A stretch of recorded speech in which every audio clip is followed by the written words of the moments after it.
कहते हैं यदि बर्तन खाली हो तो ये मत समझना कि मांगने आया है, क्या पता कि वो बांट कर आ रहा हो। हेलो दोस्तों, नमस्कार। एक बहुत छोटी सी कहानी है। एक बार एक व्यापारी ऊंट के बाजार में जाता है ऊंट खरीदने के लिए। वहां वो जाता है बाजार में और उसे ऊंट भी पसंद आ जाता है। ऊंट का जो सौदा होता है, जितना पैसा होता है, व्यापारी उतना पैसा ऊंट वाले को दे देता है और ऊंट लेकर घर आ जाता है। व्यापारी का एक बहुत ही वफादार एक नौकर होता है जो सारा काम वही देख रेख का करता है। उसे जब पता लगता है कि मालिक ऊंट लेकर आए हैं नया नया, तो वो जाता है, ऊंट के काठी को उठाता है और वो बिल्कुल शॉक्ड रह जाता है। फिर जैसे वो खोलता है तो उसे मखमली थैले में ढेर सारा हीरा रहता है। वो देखता है, एकदम चौंक जाता है और दौड़ते दौड़ते जाता है, मालिक आपने तो केवल ऊंट ही नहीं, आप मखमली थैले के साथ ढेर सारा हीरा लेकर आए हैं।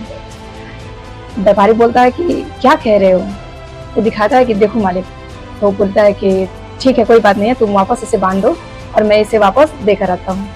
तो नौकर मन ही मन सोचता है, कैसा बेवकूफ़ मालिक है, इतना अच्छा चलकर खुद माल पास में आई है और ये वापस ले जा रहे हैं। फिर वो समझाने लगता है, बोलता है मालिक आप तो केवल ऊँट खरीद के लाए हैं, किसी को क्या पता चलेगा, आप तो बस ऊँट खरीद के लाए हैं, कौन जानेगा, बात खत्म। वो बोलता है नहीं नहीं, आप वापस दो, बांधो और मैं लेकर जाता हूँ। फिर व्यापारी हीरे को लेकर रवाना हो जाता है, मार्केट में जाता है। ऊँट वाले को बहुत ढूंढने के बाद आखिर वो ऊँट वाले को पा ही जाता है। फिर बोलता है कि व्यापारी ऊँट वाले को ले जाकर देता था, बोलता है कि भाई साहब ये आपका मखमली जो थैला था ऊँट के काठी के साथ चला गया था। तब तक वो ऊँट वाला बोला कि हाँ हाँ, मिल नहीं रहा था, मैं भी कब से ढूंढ रहा था, मैं भी सोच रहा था कि कहाँ चला गया, लाओ मुझे दो।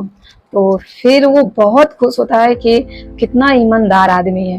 वो खुश होता है, बोलता है कि आप इसमें से जो भी आपको हीरा पसंद आए, आप वो हीरा इसमें से ले सकते हो। तो बोलता है नहीं नहीं भाई साहब, हम तो बस थैला देने आए थे, हमें इसकी जरूरत नहीं है, हम नहीं लेंगे।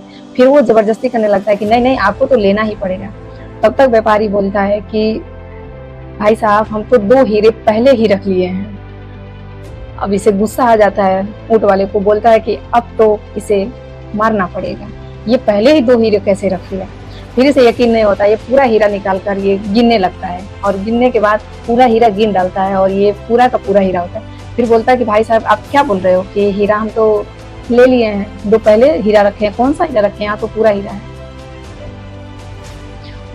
तब व्यापारी बोलता है कि भाई साहब मैं वो 2 सबसे कीमती हीरा रखा हूँ, पहला ईमानदारी, दूसरा सेल्फ रिस्पेक्ट।